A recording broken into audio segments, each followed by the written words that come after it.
Nibyo ni tariki 9 z'ukwezi kwa 12 cyangwa se ukwezi k'Ukuboza umwaka w'ibihumbi 2025. Ndagira ngo kuri inshuro unyemerere nituze kugaruka kuri byinshi cyangwa se nituze kujya mu magambo menshi, ahubwo duhite turasa ku ngingo cyangwa se duhite turasa ku ntego, kubera ko kuri ubu hari ikindi gihugu cyongeye kwiyemeza cyangwa se cyagiye mu mujyo umwe mu gufatikanya na Repubulika Iharanira Demokarasi ya Kongo ku mugaragaro. Noneho kuri inshuro aho iki gihugu cyemeje gushyigikira ibikorwa byo gutangiza intambara ku Rwanda biturutse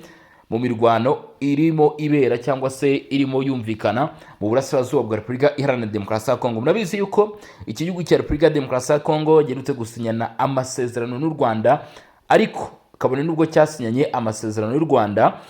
n'u Rwanda, Repubulika Iharanira Demokarasi ya Kongo ntabwo yigeze ihwema gutangaza cyangwa se kugaragaza ko u Rwanda rwaba ari rwo rwishe inyuma ikibazo cy'inyeshyamba z'umutwe wa 23 zibarizwa mu burasirazuba bw'iki gihugu. Izi nyeshyamba mu minsi ishize, mu cyumweru gishize, ubwo twatangiraga uku kwezi kwa 12, nibwo zagabye ibitero. Mu by'ukuri bivuga ko ibitero byabayeho ubwo igisirikare cya Kongo nacyo cyari kirimo kirasa. Byaje kuba ngombwa ko ingabo z'u Burundi kuri ubu zirimo zifasha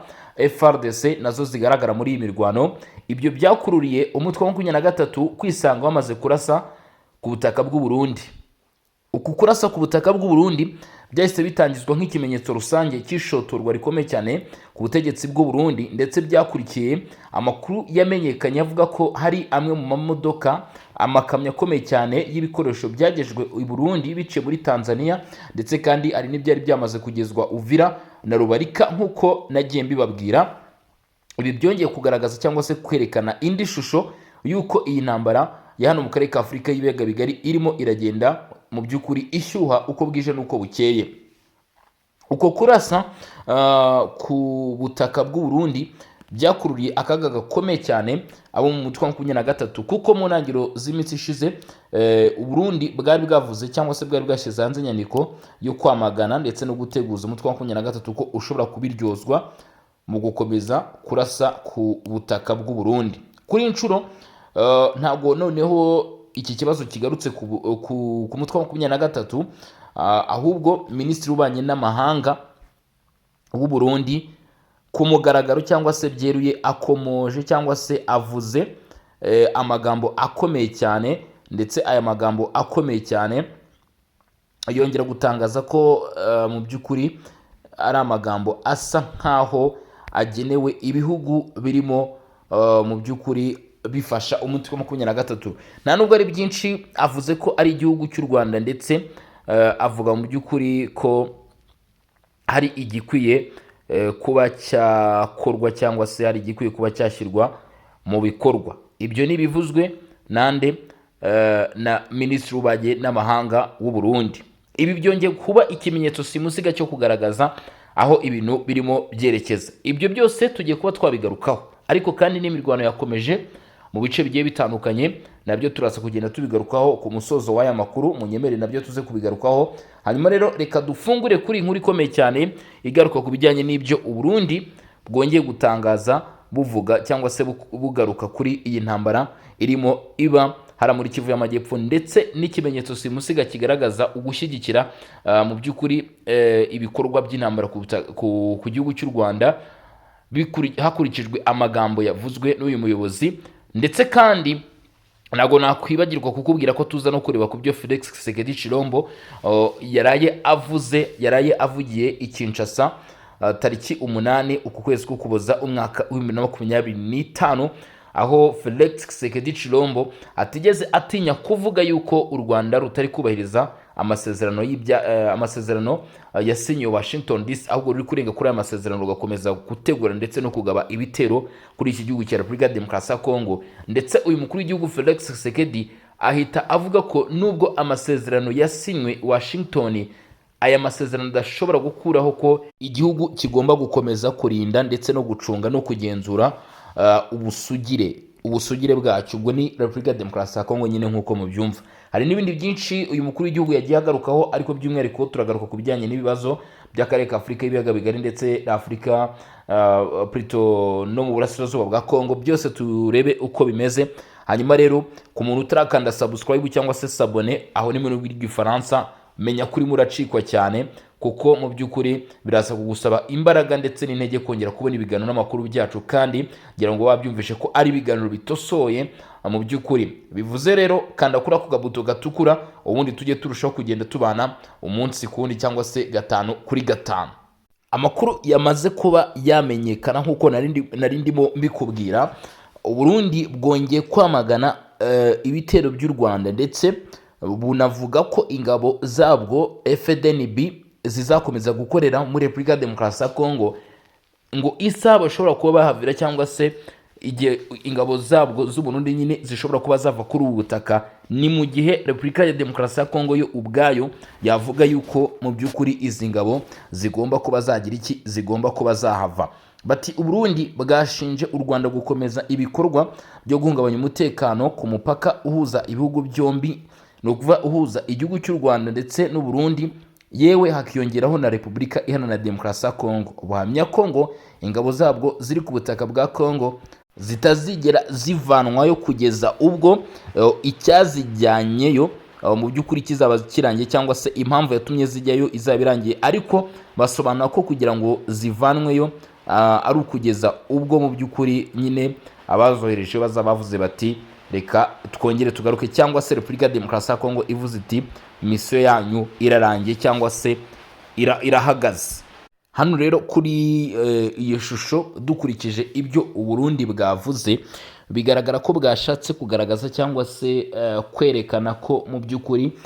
ibyo umutwe wa 23 maze iminsi uvuga mu matangazo agiye atandukanye, bavuga ko ingabo z'u Burundi byanze bikunze zigomba kuva kuri ubu butaka bw'uburasirazuba bwa Repubulika ya Demokarasi ya Kongo. Ibyo abagize iri tsinda ry'inyeshyamba bagomba ko basubiza amerwe mu isaho, cyangwa se bidashobora gukunda ku bitekerezo byabo. Ibi umva turi kuvuga cyangwa se turimo turakomozaho bishingiye ku byatangajwe n'umuyobozi wa diplomasi y'u Burundi,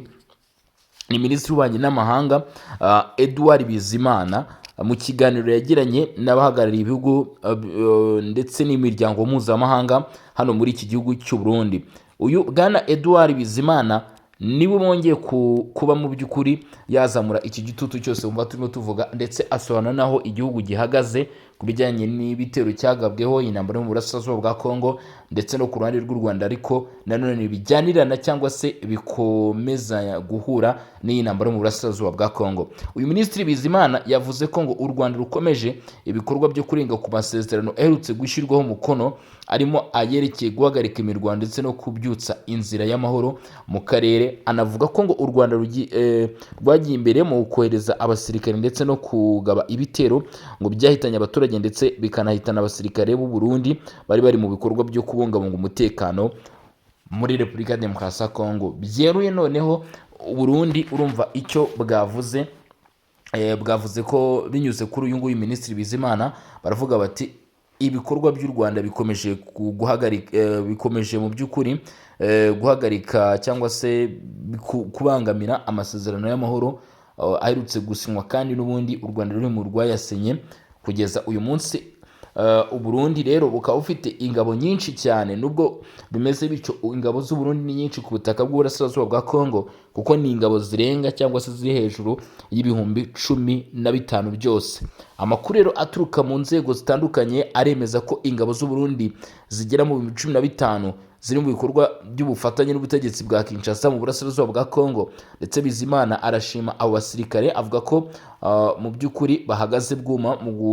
mu gukingira imbibi z'igihugu ndetse abaturage n'ibyabo. Bivuze ngo ahangaha kuri inshuro igihugu cy'u Burundi cyongeye kugaragaza ko mu byo bari gukora byose, cyangwa se mu byo ingabo ziri ku butaka bwa Repubulika ya Demokarasi ya Kongo ziri gukora byose, mu byo bari gushyira imbere byose, icyambere cyangwa se icy'ingenzi harimo gukingira imbibi z'igihugu cy'u Burundi, harimo gukingira abaturage b'u Burundi ndetse n'ibyabo aribo abarundi. Yongeye ko hari ibikorwa byo kugabanya ngo ko hari ibikorwa byo kuyobya uburari, ndetse bituma uyu Bizimana ashinja Kigali ariko ashimangira ko ngo Uburundi butazigera bwemera gusubiza ingabo zabwo iwabo keretse igihe Repubulika Iharanira Demokarasi ya Kongo yo ubwayo izabisabira. Murabizi ko n'ubundi kugira ngo izi ngabo z'u Burundi FDNB zijye ku butaka bw'uburasirazuba bwa Kongo byagizwemo cyangwa se byabaye ku masezerano yabayeho hagati y'ibihugu byombi, ni ukuvuga u Rwanda ndetse plutôt ni ukuvuga Repubulika ya Demokarasi ya Kongo ndetse n'u Burundi mu masezerano yabayeho hagati ya Kinshasa ndetse nyine na Gitega, ubwo Perezida Evariste Ndayishimiye bakunze kwita General Neva ndetse na Faci Beto Felix Tshisekedi bahuraga bakemeranya yuko izi ngabo nyine z'u Burundi zigomba kwerekeza muri Repubulika ya Demokarasi ya Kongo zigatanga umusanda mu bikorwa byo kurwanya by'umwihariko cyangwa se ku muzo wa mbere abagize itsinda ry'umutwe wa M23 cyangwa se zinyeshyamba za 23 zibarizwa mu ihoro ry'uruzi rwa Kongo ziyowe n'abarimo Konyanga, General Sultan Makenga ndetse Bertrand Bizimwa n'abandi bayobozi bagiye batandukanye bafatwa nk'abanyacyubahiro muri izi nyeshyamba. Ibyo nibyo u Burundi bwakomeje kugenda buvuga cyangwa se bukomozaho kuri iyi ngingo mu by'ukuri y'umutwe wa 23 ndetse n'ibitero bikomeje kugenda bigabwa kuri iki gihugu. Byanatunguranye cyane kuko u Burundi ntabwo bwavuze ku bijyanye n'izi ngabo zo mu burasirazuba bwa Kongo gusa, ndetse n'ibitero biherutse kugabwa nabyo byagarutsweho. By'umwihariko mu butumwa bwe Minisitiri Bizimana yasabye imiryango mpuzamahanga gukurikirana hafi ikibazo cy'umutekano mu karere, ndetse yibanda ku bitero cyangwa se ku bisasu biherutse kuba mu gice cya Cibitoki ndetse byahitanye umugore n'umwana w'imyaka 12. Uyu Bizimana, Minisitiri Bizimana avuga ko ibi ari ibikorwa ndengakamere, ndetse agaragaza ko ngo u Burundi bwiteguye gusa n'ubwihorera cyangwa se n'ubusubiza kuri iki gitero cyagabwe ahangaha muri Cibitoke kigahitana umugore n'umwana w'imyaka 12. Abenshi bahita batangira kwibaza ndetse no gutekereza cyane icyo u Burundi bwa buri gutangaza ku gusubiza iyi ntambara, mu gihe mu magambo bavuze, mu magambo batangaje nk'uko byagaragaye muri inyandiko ya Bizimana atigeze avugamo cyangwa se ubwo yavugaga rwose atigeze avuga umutwe wa 23, ahubwo ubona ko yibandaga ku Rwanda cyangwa se byose yasaga nkaho abishyira ku Rwanda. Yagaragaje ko nubwo ibi bitero bibabaje umutekano w'igihugu no ku mipaka umeze neza, ndetse asaba abarundi gukomeza imirimo yabo ndetse no kwiteza imbere batikanga buri kimwe icyo ari cyo cyose cyabahungabanya bikabatera gucogora mu bikorwa by'iterambere. Uwo n'ubundi ni Minisitiri Bizimana wari ugikomeje. Minisitiri Bizimana yashoje ndetse anihanangiriza kuri iki gitero ku kindi gitero icyo ari cyo cyose ndetse n'icyagabwe, ndetse avuga ko ibitero bibangamira abaturage by'umwihariko abo mu Burundi, ndetse agaragaza ko ngo iki gitero nubwo cyabaye bitagarukira cyangwa se bidahagarikiye aho ngaho, u Burundi busa nkaho bwiteguye cyangwa se bufite intego yo gusubiza no kwihorera, icyo twakwita kwihorera kuri ibi bitero nyine byagabwe hano mu gihugu cy'u Burundi nk'uko birimo bigaragazwa cyangwa se birimo bivugwa ahangaha n'uyu muyobozi akaba ari Minisitiri w'Ububanyi n'Amahanga w'igihugu cy'u Burundi. Yakomoje kuri byinshi nk'uko murimo muragenda mubyiyumvira. Akimara rero kuvuga aya magambo, uyu mugabo cyangwa se aya magambo akimara kumenyekana, uyu Minisitiri w'Ububanyi n'Amahanga w'u Burundi Edouard Bizimana yaramaze gutangaza, byahise byongera gutanga amahirwe ko u Burundi bukiri kumwe na Repubulika ya Demokarasi ya Kongo mu migambi yose, ndetse abenshi bahita bavuga ko Repubulika ya Demokarasi ya Kongo yamaze kunguka undi mufatanyabikorwa w'igihugu cyiteguye gufatikanya n'iyi Repubulika ya Demokarasi ya Kongo mu gushora intambara. Ndetse ibi byavuzwe mu gihe Burundi bwagaragazaga yuko bunafite mu by'ukuri umujinya udasanzwe kandi n'intumbero ikomeye cyane ishobora kuba yabagashoza intambara cyangwa se yakurura intambara hagati y'igihugu cy'u Rwanda ndetse na Repubulika Iharanira Demokarasi ya Kongo hamwe n'u Burundi. Mu bigaragara leta ya Repubulika Iharanira Demokarasi ya Kongo, ubwo ndavuga Felix Tshisekedi Tshilombo, nawe ntago yigeze atinzamo cyangwa se arazamo. Uyu mukuru w'igihugu Felix Tshisekedi Tshilombo yavuze ko ubwo we na perezida w'igihugu cy'u Rwanda barimo basinya amasezerano i Washington DC yarahagariwe na Antoine Felix Tshisekedi Tshilombo, Paul Kagame ndetse na Donald Trump, ngo icyo gihe n'ubundi u Rwanda already rwari rwatangiye kurenga kuri aya masezerano ari no gusinwa. Ibi arabikomozaho avuga yuko ngo ibitero byari birimo byumvikana kandi ngo ibi bitero bizarimo bikorwa mu by'ukuri n'iki gihugu cy'u Rwanda. Ariko muri urwo rwego ntabwo tuzigera duhusha ndetse nubwo tuzigera tujye ku ruhande na nubwo tuzajya kure twa Repubulika Demokarasi ya Kongo mu kurinda ndetse no gucunga ubusugire bw'igihugu cyacu, cyangwa se amasezerano ya Washington ati ntabwo azigera twibagiza cyangwa se atuma twirengagiza kurinda ndetse no gucunga ubusugire bw'igihugu cyacu. Ayo ni amagambo yavuzwe na Felix Tshisekedi ku munsi w'ejo tariki 8 z'ukwezi k'Ukuboza umwaka w'2025. Ubu ngubu rero magingo ayangaya Perezida wa Repubulika Iharanira Demokarasi ya Kongo yamaze kubitangaza, Felix Tshisekedi, aho yashinje u Rwanda kuba ngo rwararenze ku masezerano y'amahoro yashyizweho umukono ku itariki 4 Ukuboza i Washington muri Leta Zunze Ubumwe za Amerika. Amasezerano yarayobowe na Amerika. Ni mu ijambo yagesheje ku nteko ishinga amategeko yateraniye muri Kongere ya Tshisekedi, ndetse yemeje ko ngo u Rwanda nyuma y'amasezerano yashyizweho umukono rwishe nkana guhagarika imirwano mu gutera ibisasu mu midugudu ndetse no mu mijyi myinshi yo muri Kivu y'Amajyepfo. Aha yabaruye cyangwa se yakomeje kuri tumwe mu duce twaba dukomeje kumvikanamo ibyo yise kurenga ku masezerano yo guhagarika imirwano cyangwa se amasezerano y'amahoro. Si ibyo gusa, ibi Felix Tshisekedi Tshilombo avuze bije bishimangira itangazo cyangwa se inyandiko yerutse gushyirwa hanze n'umuvugizi w'igisirikare cya leta ya Kongo FARDC ku rwego rw'igihugu, General Sylvain Ekenge Bomusa Efuka, ni General Majoro, ubwo yavugaga nawe cyangwa se yakomozaga ku bijyanye n'izi ngingo, avuga cyangwa se yemeza ko leta ya Repubulika Demokarasi ya Kongo ihangayikishijwe n'ibitero biri kugabwa muri Kivu y'Amajyepfo, kandi iki gihugu kikavuga ko ibi bitero birimo bikorwa cyangwa se birimo bishyirwa mu bikorwa ku ruhare rw'ingabo z'u Rwanda zirimo zifasha cyangwa se zikorana bya hafi n'izi nyeshyamba by'umwihariko, ariko akavuga ko ngo abenshi n'ubundi muri izi nyeshyamba ari abo kuri ruhande. Ubwo ndavuga rero uwo bita Efuka cyangwa se umukuru w'igihugu Antoine Felix Tshisekedi Tshilombo, avuga cyangwa se akomoza kuri byinshi kubirimo biba cyangwa se kubirimo bijya mbere hano ku butaka bw'uburasirazuba bwa Repubulika Demokarasi ya Kongo. Ibyavuzwe ndetse n'ibyakomojweho rero n'u Burundi ndetse n'ibi ngibi Felix Tshisekedi Tshilombo yavuze, byose byahise bishimangira ndetse byongera kugaragaza yuko ibihugu byombi uko ari bibiri bishobora kuba bifite cyangwa se hari icyo byaba birimo gutegura cyangwa se hari icyaba kiri kujya mbere, bituma abantu bibaza byinshi ndetse batangira kuvuga byinshi. Bavuga yuko mu by'ukuri hari ikintu gikomeye byanze bikunze kirimo gutegurwa cyangwa se kirimo kijya mbere hano muri aka karere ka Afurika y'ibiyaga bigari, kimeze nk'iki, kimeze nk'ibura ry'umutekano, kimeze nk'intambara. Ibyo nibyo mu by'ukuri bitangazamakuru biri kugenda bitangaza. Felix Tshisekedi, perezida wa Repubulika Iharanira Demokarasi ya Kongo, yavuze ko aya masezerano yasinywe cyangwa se yateweho umukono agomba kuba mu by'ukuri agizwe n'ingingo zigiye zitandukanye cyangwa se hari byinshi bigomba gukorwa. Uyu mugabo Felix Tshisekedi yanagaragaje uruhare yagize nyuma y'uko atorewe manda ya kabiri yo kuyobora iki gihugu cya Repubulika Iharanira Demokarasi ya Kongo, ndetse anerekana ko hari byinshi ateganya kugeza kuri iki gihugu birimo gukorana n'ibihugu mpuzamahanga, imiryango itandukanye, abashoramari baturutse hanze y'igihugu mu guteza imbere igihugu ndetse no kubaka urwego rukomeye cyane rw'umutekano w'iki gihugu. Avuga ko kandi ibyasinywe mu masezerano ya Washington hagati y'u Rwanda ndetse n'iki gihugu cya Repubulika Demokarasi ya Kongo bigomba kubarizwa, birimo kuvana ku kanya ingabo z'u Rwanda mu burasirazuba bwa Kongo nk'uko byatangajwe, gusenya imitwe yitwaje intwaro,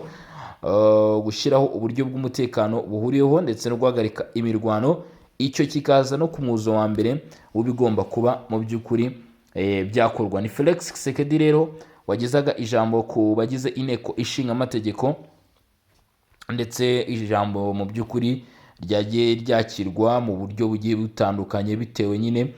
mu by'ukuri n'imande izo arizo, ariko nkubwire ko ni ijambo n'ubundi nanone rikubiyemo ubutumwa navuga ko bw'umwaka wose uyu mukuru w'igihugu Felix Tshisekedi Tshilombo yarimo agenera cyangwa se yarimo atanga mu by'ukuri ku banyagihugu, kuko imiyoborere yagiye igenda ndetse n'ibindi bigiye bitandukanye nk'uko